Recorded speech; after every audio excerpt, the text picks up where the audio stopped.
This podcast is brought to you by Rebecca Cassells of the Rising Dawn series. Do you like violence? Do you like smut? Are you tired of the stereotypical novels of werewolf romance out there and want something a little bit different? Then pick up Sparked Revolution, Book 1 in the Rising Dawn series by Rebecca Cassells. Available on Amazon, in Kindle and paperback.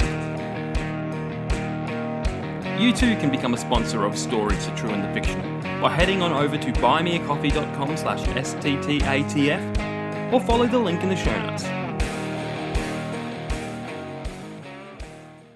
Hello guys and welcome to another episode of Stories, The True and the Fictional. Sadly, Ryan is not with us. You probably noticed he hasn't been in a few episodes. He's back in hospital, but just keep him in your thoughts. He's doing well from what I've heard, and I'm sure he'll be back when he's raring to go. So it's another solo interview with a man with the most Australian name I've ever heard, Craig Ford. How are you going? I'm good. Thanks for having me on the podcast today. Yeah, we're gonna have a great conversation because we've already had one before recording. So before we dive right in, Craig, my favorite question is, who is Craig Ford? That's an interesting question, an interesting way to phrase that. It's like normally you just go introduce yourself and you just say your background, but who is Craig Ford? I think probably a little bit of mix of probably a cybersecurity techie kind of geek guy with a bit of mix of writing in there with a bit of a flair. So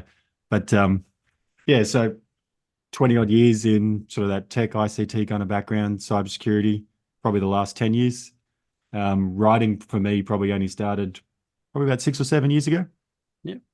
But written, I think it's 6 books now, another 2 in the works, and chugging along quite well. Yeah. And I'm sure we'll probably talk about AI a bit later, but you might use that as a little guide to make it quicker. It's a fun topic. It's a fun topic. I know. Yeah, I do want to get into that later, but we're going to do the icebreakers first, something we give all our guests. If you ever make it on for a second time, there is a second round of icebreakers. But sounds like fun. We're going to hit you with the first one. So and just to give you an idea, you don't have to be political. A lot of people like to be political with some of these answers, but it's all about the fun. So personally, if you could get rid of one thing in the world, what would it be? I think if we're going the political path, obviously the simple answer is probably wars, but I think personally, I hate spiders. If we didn't have spiders, I would love that. So I think that's probably my simplest answer. But understanding the fact that we need spiders, they probably need to stick around. But not a fan of spiders. Well, you could just say, make it locale, like no spiders inside. Or yes, that's a good option. Yes, just keep them on the outside. Yeah, like I've always said, I'm okay with spiders, just not when they're on my car. True. Crawling around when you're trying to drive is not a fun experience. No, it's more so when it's dusk or dawn or at night and you can't tell if it's inside or outside. It's usually outside, but I've had that moment where I'm just like, I was convinced it was inside, so I cracked the window and then it fell in my lap. So you let it, yeah. And then me and my mate, I think we would have been about 20 at the time, handbrake on, one of those in the middle of the streets. We jumped out of the car, doors open, we're going, you get it, you get it. Yeah. If it's in my house though, it's like, because where I live in the mountains, I get them all the time, and it's just Tupperware container, food, throw it outside, eaten by a kookaburra. I'm the same. I'm okay with that. Let them outside, get rid of them, and they're all good. Out of sight. Yet, ironically, as you can see behind me, Spider-Man. That's cool though. Yeah. How does that work?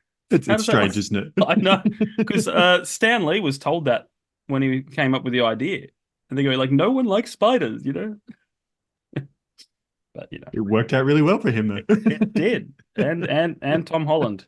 Yes. Yeah. All right. What's something on your bucket list?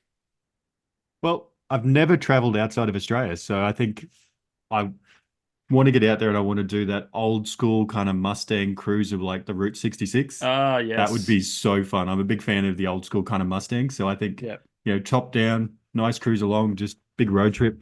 That'd be 100% on the bucket list. Road tripping through the US. Yeah, I've got doing this podcast. I've met a lot of people from the US, and we're going like, I could probably do it without having to pay for accommodation. Which is kind of cool, right? Yeah, Just yeah, going along, meeting the people along the way. yeah, It'd be kind of yeah, fun. Yeah. yeah. Because I've actually never even been on a plane.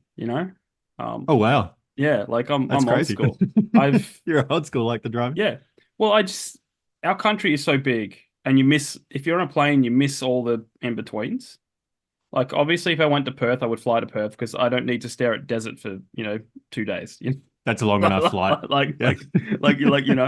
But no, I've been, up as far as Townsville, down as low as Victor Harbour. I got housemates that used to live up where I did, and then they moved back to South Australia, and I just went on a road trip down there. Did Kosciuszko a few months ago, and I love the driving around, seeing everything. It's a good way to do it. I think it's Yeah, much more gives you a bit more of a connection to it, makes a bit yeah, more of an experience. I think the flight's yeah, just, you got the yeah, airport, you get there, you turn up, that's it. yeah, yeah. Yeah, road trip's Um, definitely better. yeah. I didn't do it in a Mustang, unfortunately, but I haven't done one in a Mustang either yet, but I got it on the list. Got it on the it's list. on the list. All right. We'll check in with you in a year's time to see how that's going. I'll have to work on that. All right. The big one. In your opinion, what is the greatest sitcom ever made? Oh, that's a controversial one, wouldn't it? Yeah. Yeah. Okay. Personally, I think it has to be probably a close draw, probably between, I would say, Big Bang, The Bang Theory, Yep. or maybe How I Met Your Mother. I quite like both, but Wow. I think Yeah. if it's probably the winner would have to be The Big Bang Theory. I think it'd have to be slightly in front, just because it's kind of connects to me on my, Yeah. nerdy kind of level. But Yeah. yeah, I think definitely Big Bang Theory. What about the UK's IT crowd? Never really got into it. Everyone tells Really? me I've Yeah. probably seen maybe half an episode. It's Yeah. like it's crazy. But Well, yeah, everyone tells me it's great, it's but I've never got into it. it's pretty quirky.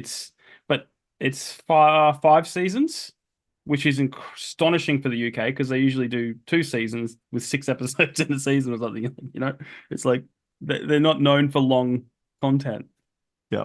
Like even like the UK Office was like 1 season or something, and then the So American one that's their thing, goes just for. quick, short, that's it, done. Yeah, it's like we're done. Like even you think about Mr. Bean. I don't know how long that went for, but probably not as long as we thought it was. Yeah, Um, it feels like it's, like 50 seasons, but it's probably like 3 or 4. yeah, yeah, Yeah. yeah. No, I love Big. I got on Big Bang late. I think season 4.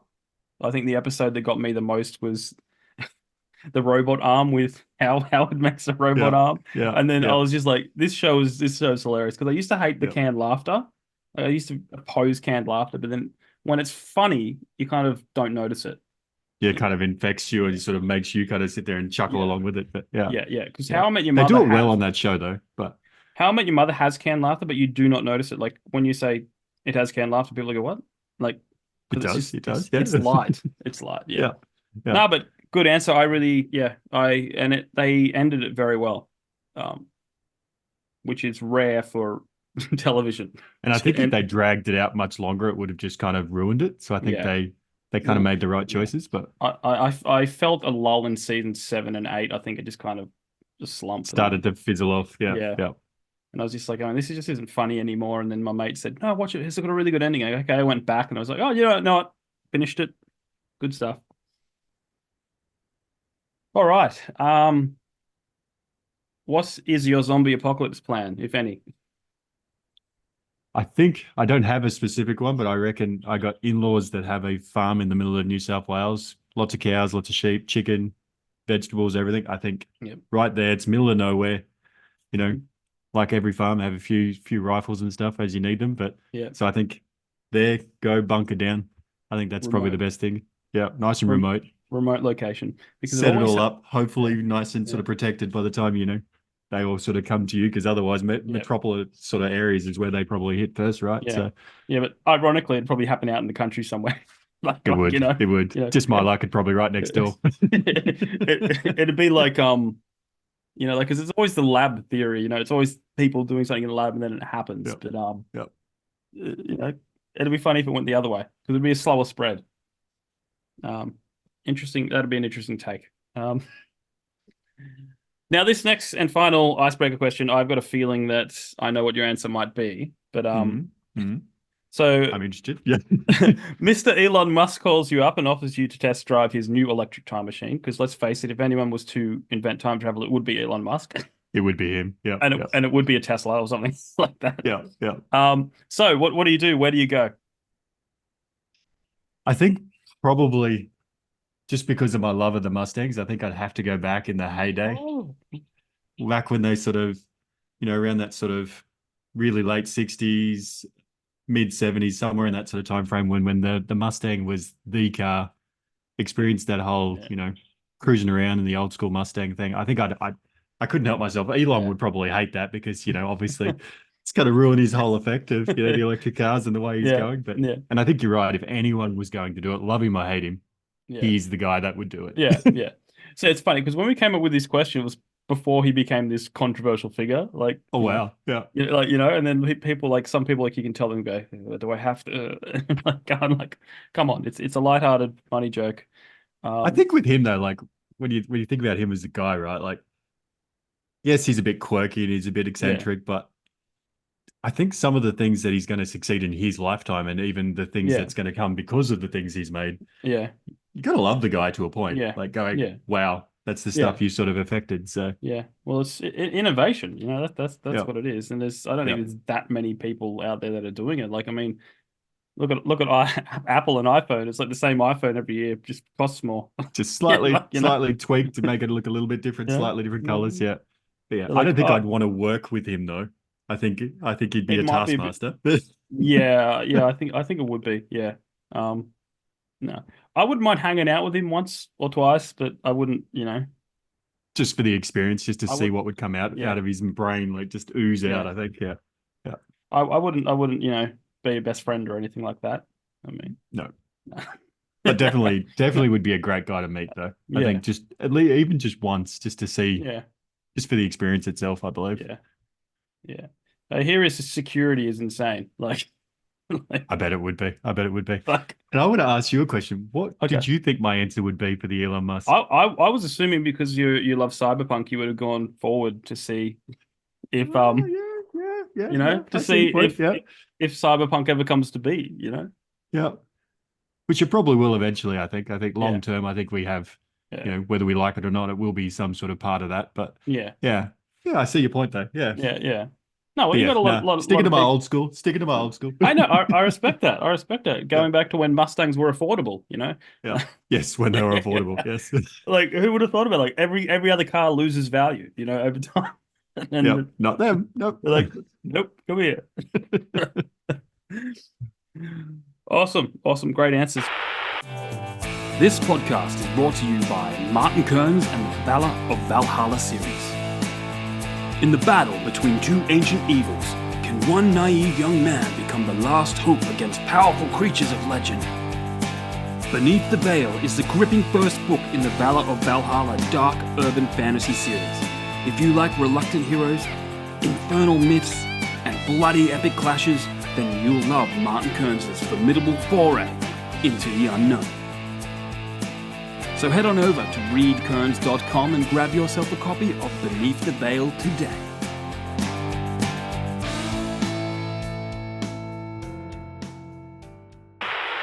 Well, we are going to talk about you and all your books and all that stuff now. So, well, let's talk about how you got into cybersecurity first. Like, that must have been, like, was it something you wanted to do or you just fell into it?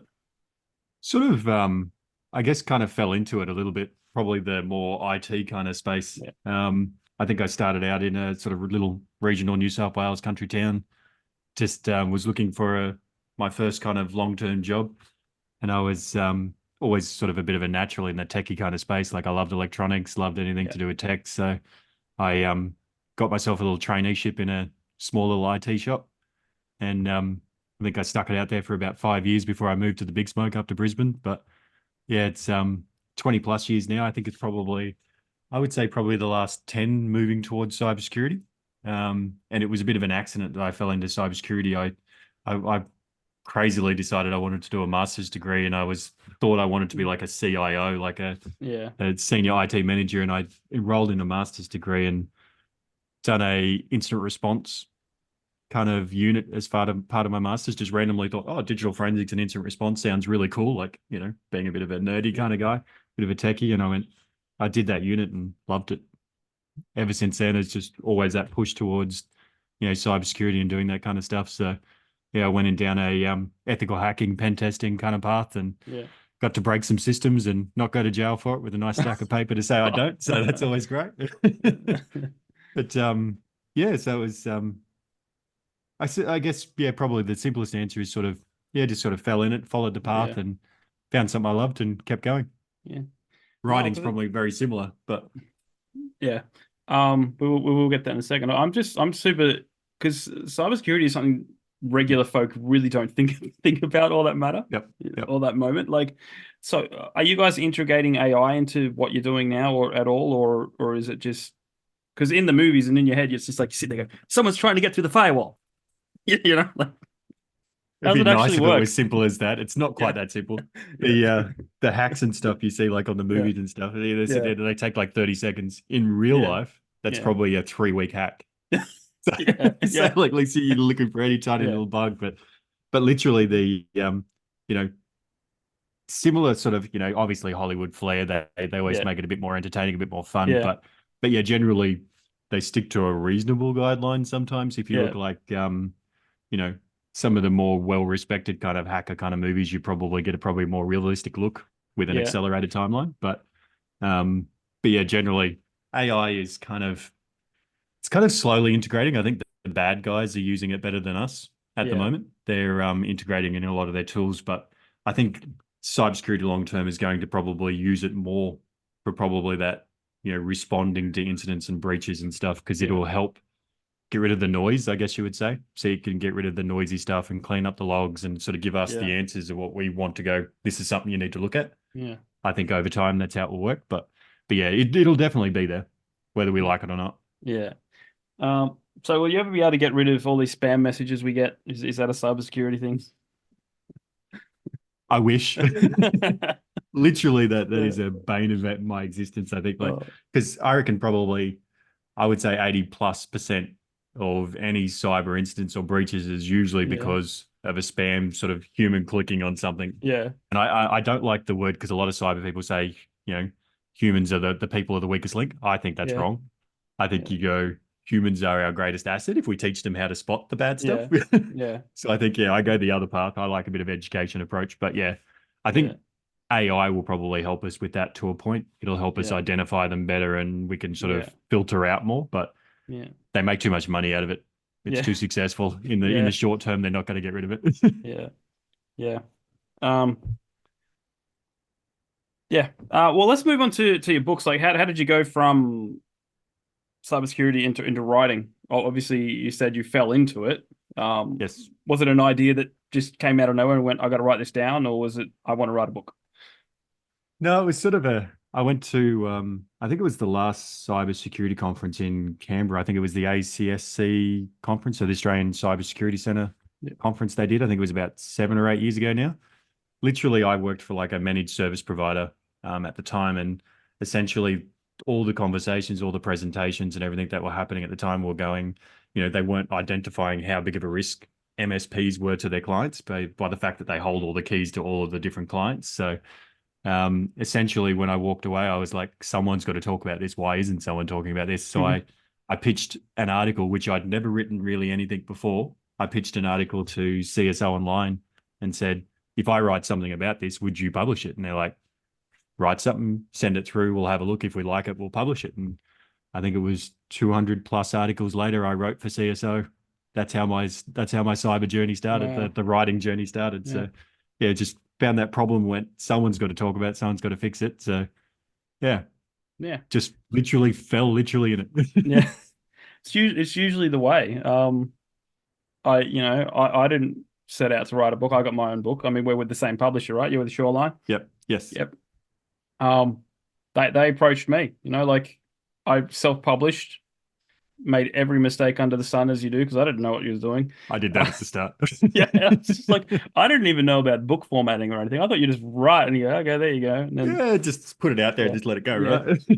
Well, it's it's still selling, there's still a few typos in there and all that. I went back and patched things up, but no, then Shoreline kind of I learnt a lot through them about how the process worked and all that stuff, Yep. and it was now I know how to do it. Yeah, you I'm know, the same now. I've learned so much through that process, and I think yeah, the end products by doing that sort of process, going through the editing and sort of refining yeah, it and really learning to hone your own skills, because that's, yes, particularly, I don't know about the editor that you've been sort of working with, but Steph is the one I've been working with, and she really sort of pushes me to be a little bit better every time I yeah, sort of send something through. She's like, you can do, you should try this, stretch yourself here, and yeah, I think it makes me a better author. So I think it's, yeah, yeah, it's a good process, yeah. but I didn't have any of that because I don't know. They said, oh, it's good. Just change a few words because we want to make it a kid's book. I had to, I said bastard in there or whatever.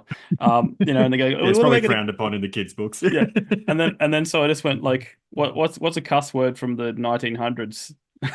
Like it's like I think I went with pillocks or whatever it was. Yeah, yeah. Something's Yeah, acceptable, right? Yeah. yeah, yeah. Well, that they said it was fine. Like, but I put a lot of work into because mine wasn't like it wasn't a novel or anything. It was just like letters. Here's some letters. For those playing at home, Letters from the Emu War is my book.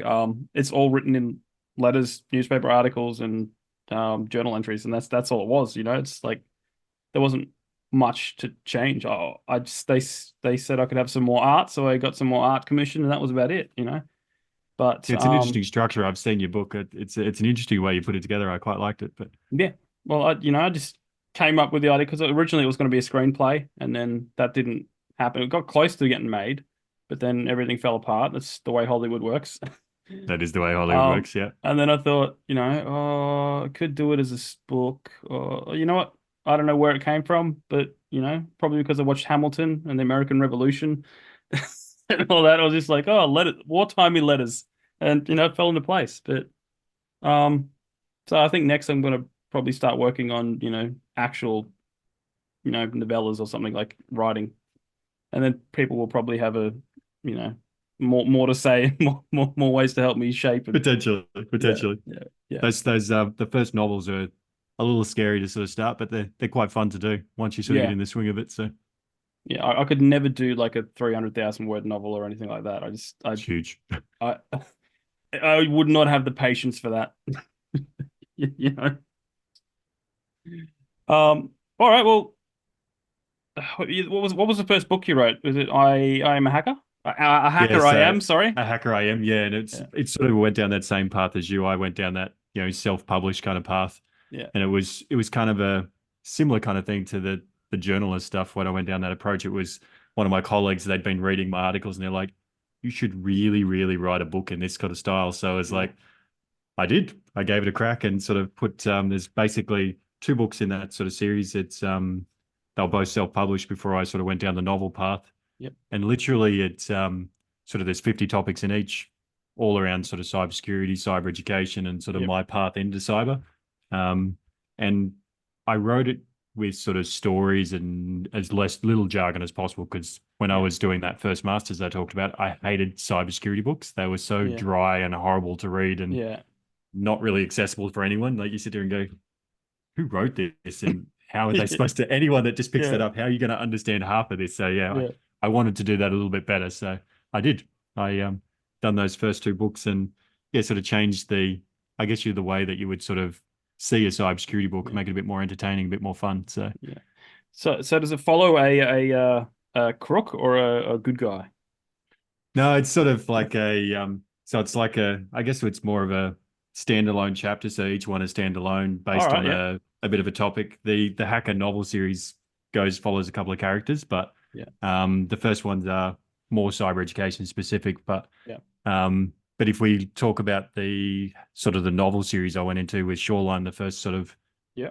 I guess you say more traditional sort of style publishing, um, it's sort of I'd been writing for the Women in Security magazine. I wanted to sort of encourage more young women to sort of have a bit of an interest of, Yep. cybersecurity and STEM in general. So I was like, as a, guy, early sort of late 30s at the time when I sort of started that sort of process, I'm like, what could I do as a writer or a cybersecurity guy to encourage more young girls a bit of an interest? So I created Sam. the lead character, or Samantha, for my Foresight novel series, female hacker, teenage hacker, and it's first person in her mind, where you sort Oh, of cool. Yeah. follow her thought processes, her whole path as she sort of figures out where she is in the the hacker's world, and gives you that real insight into a hacker's life and a bit sort of what would happen inside a hacker's mind. And being that I have that red team pen testing background, I could really lean on the grounded technical sort of skill set I had to sort of make it as realistic as possible with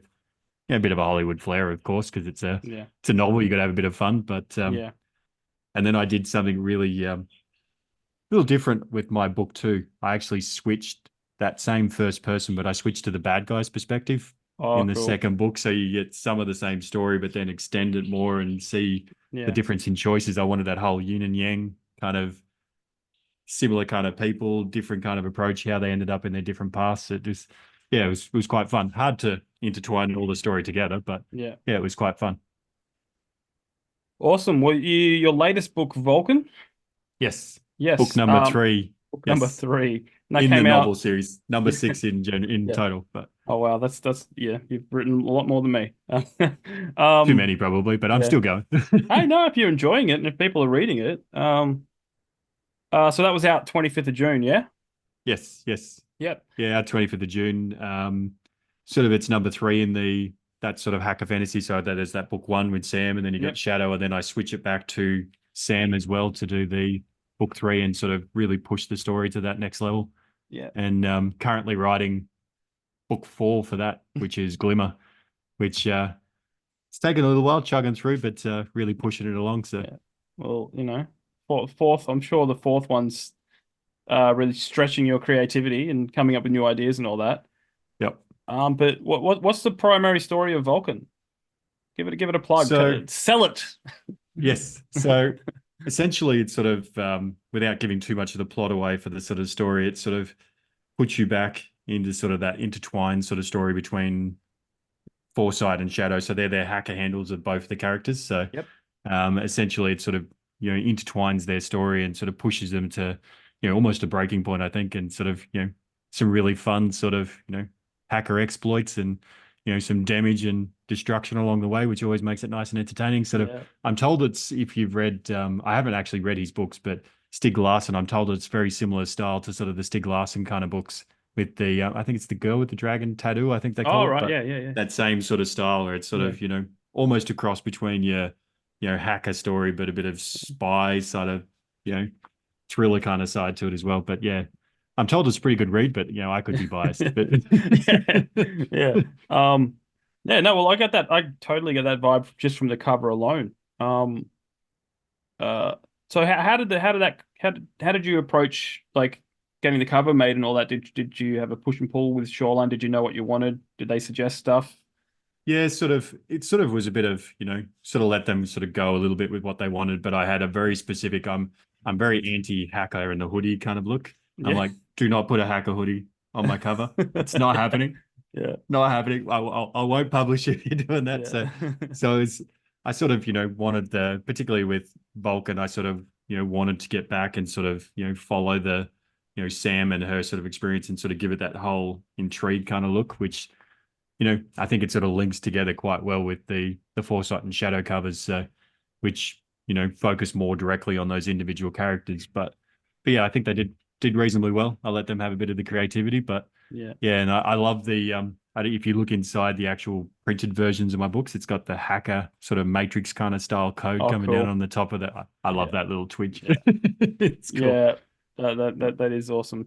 Do you know if they used it? Because I'm looking at both covers. They use the same model or because it's got I on think Foresight? they look slightly different. Yeah, yeah, Yeah. two different ones, I think. Yeah. Yeah. So I don't see Shoreline hiring an actress and going, let's do a photo No, shoot. probably not. Probably You not. know, I don't think that's in their wheelhouse, or they It's probably probably don't. past them for the moment, I Yeah. think. Well, Yeah. with the amount of books that they pump out, they probably don't have time. That's probably You too know, much to do. But yeah. unless, I could imagine it. This is how it is in my head now. It's like, all right, we've got all these covers to do, and they just parade all these actors in, and Yeah. they Yeah. wardrobe changes and Yeah. come on. Maybe we might get to the specific models or something for mine when they make them into a movie or something, right? Yeah. I know. Look, to me, it sounds like it'll make a great movie. Yep. Um, Yeah, I reckon a really good movie or like a kind of a cool TV series. Sort of look, like that Dark yeah. Angel kind of vibe where it's a bit more Uh, gringy, Dark Angel. I Yeah, remember yeah, Dark Angel. yeah. I love We're, sh- that. Dark we're Angel's cool. we're really showing our age here. Dark. Yes, I know, I know. All I remember is, apart from Jessica Alba, Jensen Yeah, Ackles, and then there was that like a lion dog man or something. Was he a yeah, yeah, lion? yeah. And the whole makeup and everything is like, Yeah, kind of whole 90s, 80s kind of style yeah, to it. You're like, oh yeah, it's kind of nostalgic. yeah, yeah. Well, I found that I don't know if you got Netflix. Yes. Yeah, yeah. Have you watched Sweet Tooth? I haven't watched Sweet Tooth. No.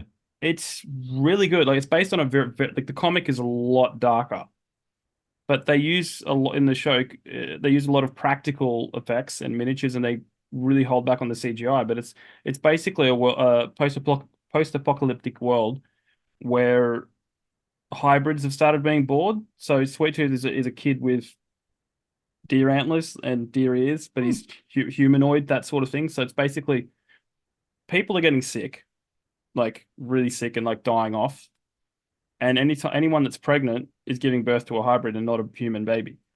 Um, Oh wow, that's an interesting it's storyline. yeah, it's it's Sounds fun. it's by a guy called Jeff Lemire. But it is brilliant, just like the whole, old school um practical effects. It's like the ears wiggle, It you sounds got kind of cool. kids with tail. It's just incredible. And in season So two, Sweet that Tooth, is it? Sweet Sweet Tooth. Tooth, I like definitely. that. Yeah. Season three Yeah. just dropped, and there's only three seasons. They did the smart thing, not the Stranger Things thing, where it's just like, when you film with kids, they grow up. Yeah, they do that. Like they're going to drop season five of Stranger Things, and they're hi, it's just Yeah, it's like, it's come on, we over. know they're a bit older now. Come on, stop it. It's like you cannot hide that they're an adult. Like the teenagers back in, again, the 90s movies and stuff like that. They're like, hey, I'm a Yeah, 30-year-olds, like, 40-year-olds. yeah. No, but Sweet Tooth knew what they're doing. Like you can definitely tell that the kids aged, but they did three seasons. That's it. They're too old to do anymore, and it's just Gonna have to brilliant. check that out. Gonna have to check it out for sure. Highly, highly recommend. I love the old school practical effects. I think that's what made Mandalorian such a success because they used the old school practical effect. Did use CGI, but come on, baby Yoda or Grogu, Yeah, very yeah. practical, and it's just like that's what. It's like the old school turtles like on your shirt, like the old school movies. Yeah, Yes, yeah, yeah. yes. Love that. However, there's a lot of mistakes in those movies. Yeah, there is. There is. Um, Apparently when it switched to widescreen, you could get it on widescreen. Like you could just see all like there's a cameraman hiding behind the table. But that does not surprise me. Um, oh, seeing the eyes through one of the turtles' mouth. Oh man, it's so much fun. Look, I love it to death. Yeah, That's what I grew up on. yeah. Um, Me too. Old school fan. but Won't deny it. Jim Henson, yeah, he was such a master. Um, and Very yeah, cool. We are yes. definitely showing our age now, though, aren't Yeah, I don't we? care. I don't either. I It's can cool. proudly say that I Yeah, was born the same year as the Ninja Turtles were.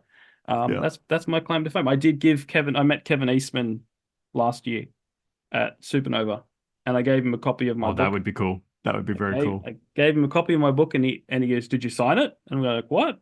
Here, sign it." I'm like, "Oh, Okay, that is very cool. you know." That is cool. He is genuinely the nicest guy, and he loves his fan. Like makes like, the line was so long, so long, and I had like a cowabunga pass or whatever, so I got like all this bonus stuff, and I got to jump ahead of the queue.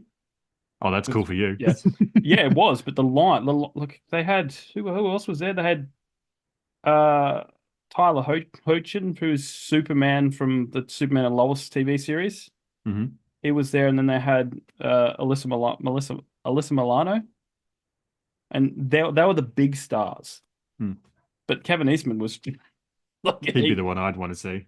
he was um yeah, and like genuinely the nicest dude. Like he would take time, talk to you. I love that when they actually are still grounded, Still Yeah. nice people. Makes them Yeah. so much more likable, I think. But Yeah. Yeah. It is a shame that because Kevin Eastman and Peter Laird, like they had a falling out. Um, and then they don't really work with each other anymore. it's a Um, shame. It's a yeah. shame. But I think I would have the same thing would have happened to me because they split over do you remember the Next Mutation 90s Yep. TV Yep. series? They Yep. split over the fifth turtle, adding a fifth turtle, you know? I'm going like, well, I didn't like that fifth turtle either, you know? So it's it really worth just separation just for that? Yeah, yeah. But no, they work differently. Because yeah, after that there was no Turtles until 2003, anything Turtles 2003, and then that was when Peter Laird took over, and I prefer everything Peter Laird did to Kevin Eastman. I don't hate Kevin Eastman. I love Kevin Eastman, but I think they worked really well together, and I wish they didn't split, you know. But, Yeah, it's a shame. It is definitely a shame, but yeah. Anyway, enough about our fandoms. Um, well, before I let you go, one, are you working on anything? Oh, you said you're working on book number four? yeah. So working on book number 4 for the Yep. Foresight series. Yep. So Glimmer. Um, continue the same sort of story. Sort of, Yep. I think it's probably about I would say about a third of the way through writing, so I still got a bit Oh, of work to cool. do. And Oh, I'm doing another sort of cyber education book. I'm going to oh, do cool. something for a little bit more of an older market. Oh, cool. I created one with a colleague of mine, co-author Katie Randall, The Shadow World, which is a cyber education book Yep. for primary school age kids, so Oh, that's sort cool. of Yeah. 7 to about 13-year-olds, which has been quite good. And I sort of want to make something more for the teenage and adult kind of market, so it makes it a bit more accessible, Yeah. nice and easy to learn, something a bit more friendly. But Yep. yeah, so it's on the roadmap. I Well, just got yeah. to get started. Yeah, cool. So lots of projects coming up. Too many. Um, how do you find time to do all this writing? Less sleep, I think, because Yeah. I started. You can see in my background that the cyber unicorns to sort of continue to push that. I created that August last Yeah. year to continue that cyber education path. So that Yeah. was created that full online education platform. So I literally I don't sleep. I write, work, Yeah. spend some time with my kids, and then go back to writing or working again. Yeah. Wow. Passion projects, you can't help it, right? Yeah. You just gotta Yeah. you just keep going. But That's it. You find if you love it, you find time. that is Um, true. Very true. that's definitely true. Well, we've reached the time to plug yourself. So website, socials, where can people buy your books? All that junk. Yes, so obviously you can get it from my author site, which is craigfordauthor.com. You can pretty much get all my books there, or you can go to the cyberunicorns.com.au. You can buy them there as well. Um, any of your favorite bookstores, obviously most of them will carry it. If they don't, they can certainly get it in. But yeah, my socials on LinkedIn, Facebook, you can look up Craig Ford Author. You'll find me quite easily, weirdly, for a cybersecurity guy. I'm actually too easy to find. But Ah, you can find the links yeah, on my websites to find the socials as well. So yeah, definitely follow me if you want to sort of see what I'm doing in the cyberspace and the next book. yeah, So yeah. So with this next question, just blink yes. Is it twice for yes? twice for yes, once for no. Once for no. Yes. Are you actually a front for the real? You know how some people have like a fake presence behind Ah, yeah, yeah, yeah, like yeah, yeah.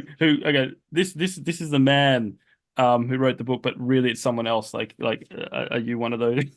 No, I'm the man, Yeah, which is kind of cool. Yes. yeah. Weirdly, Awesome.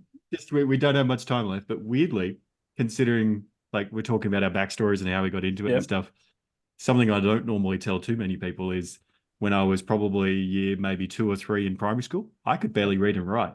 So it sort of Wow. goes to show you, like, for someone that's now published 6 books with 7 and 8 on the way, doesn't matter where you kind of start, right? Like, Well, if you want to get somewhere and you have yeah, that ambition, you yeah. can get wherever you like. Well, But that's 100% because in school I just did not pay attention. I that's me. was I barely passed it. I think I just passed anything. I barely passed math, but then I go to what was it? Oh yeah, I started a job and it was like with machinery and it was like all this you needed to know numbers, you needed to know math, and then I learnt math the old-fashioned way, like Yep. Yep. by applying it to your life. Like I didn't need to know algebra. Like, Yeah, algebra still is like, why do we really need to know that? well, the reason is so you can help your kids with it. Yes, that's So pretty much the only reason, right? you learn algebra, and then you never use it again until you have kids, and then they go, Yep. "What's this algebra?" And then you go, And "Well, then you're like, going, oh, jeez. it's someone in the education department going, we need to keep algebra alive." Yep. Just for We're- the pain of all the next adult generations. Yeah. I mean, that's it. I mean, I will say, I have mentioned this before on the podcast, but in year 8 or 9, I figured out almost to a T the multiple choice pattern. I figured out there was a pattern to any test that had the multiple choice, you know. And then I ended up beating the smartest kid in our school in the math competition. That's kind of cool Just because of by their recognition of the patterns. Yeah, yeah, that's really cool. I did like, it was an hour and a half test or something, and I did it in 20 minutes. Yeah, and I was I just love like, that. I think I got 97%, and I was That's like, crazy. everyone knew I was a dumb kid, and he was like, this guy was almost in tears because he was like proud and he worked hard, and I'm like, You just learnt the pattern. I just learnt the pattern, and to this day, I believe that I'm the reason they changed everything. Well, something you can sort of lay that claim to, right? So Yeah, it's kind of cool. I have that, and then the other thing I have claim to is, 10 years ago I left a job after 11 years, and then 6 months later the whole place shut down. So you were keeping it going, right? I was keeping It was going. you. It was you. Yeah. Yes, exactly. They were like, well, yeah, because I kept in touch with someone for a few months, and they said they've got 4 people doing your job. 4 people. And I go, You did a pretty good job then. yeah. I was like, well, could I go back and then ask for 3 wages? Give them a discount? That's a pretty clever idea. I like that. Like, no. It's a shame. Yeah. Well, Craig, it's been wonderful chatting. We'll definitely have to get you back on when the next book's out. Or, if you want to give us a cyber seminar or whatever. Yep. Either way, sounds fun. Let's do it. Yeah. Awesome. Well, thanks for listening, guys. As you know, thetrueandthefictional@gmail.com if you want to reach out, if you're an author, a filmmaker, any sort of storytelling, you want to come on for a chat, send us an email or stories_podcast on Instagram. Quick reminder to check out our sponsors, Rebecca Cassells. Her series is the Rising Dawn series. If you love a bit of werewolf romance, but not in the traditional sense, it's very, very cool. And then our other sponsor is Martin Kearns, and he has a very cool series called The Valor of Valhalla. Check that out for your dark urban fantasy stuff. Once again, Craig, thanks for coming on. No worries. It was a really fun chat. I definitely look forward to the next one. See you guys. In 1932, the Australian Army declared war on 20,000 emus and lost. It's a part of Australian history that not many know about. Maybe that's because history is written by those who win. So if you want to hear the full story of the Great Emu War of 1932, then check out my book, Letters from the Emu War. Read letters, newspaper articles, and journal entries. With every turn of the page, you will gain a deeper understanding of the life and times of emus at war. So head on over to jabryden.com and grab a signed copy today.